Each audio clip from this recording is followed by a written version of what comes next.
Hi guys, come join me in unboxing Nibby's wheel. Recently, he has been struggling to use his old wheel as it is too low for him and he always pushes it off the platform. This wheel is so much better and spins so smoothly, has a stand, and the best bit, you can detach each part and fix it back again.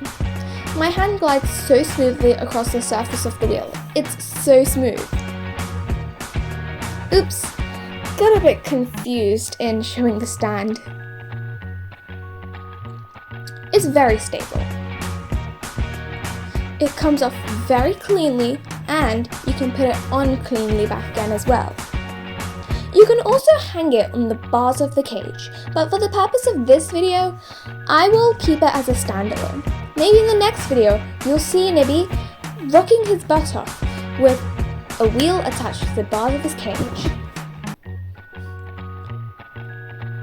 Whew, it was a bit of a struggle to fix it, but I guess we got there in the end.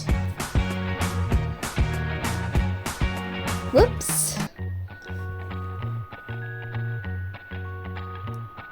Yay!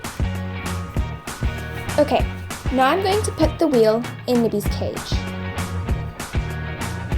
Nibby looks so excited to use it. Hi Nibby! Now for the result. We made sure Nibby was safely off the platform, a slight ride there, before we fixed the wheel. Nibby said he wants to show you himself. Just look how beautiful it looks on his platform. That lovely brilliant blue colour. Okay, now we're going to put Nibby back into his cage after the addition of the new wheel.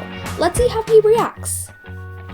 Bit skeptical at first, and always wants to come out. Whew. Let's see how he reacts. Okay, he might have not noticed the wheel for a bit, but in the next video, you'll surely see him rocking himself on the wheel. He's a very active hamster. That's why he always wants to come out. Alright, see you in the next video. Bye! Thank you for watching!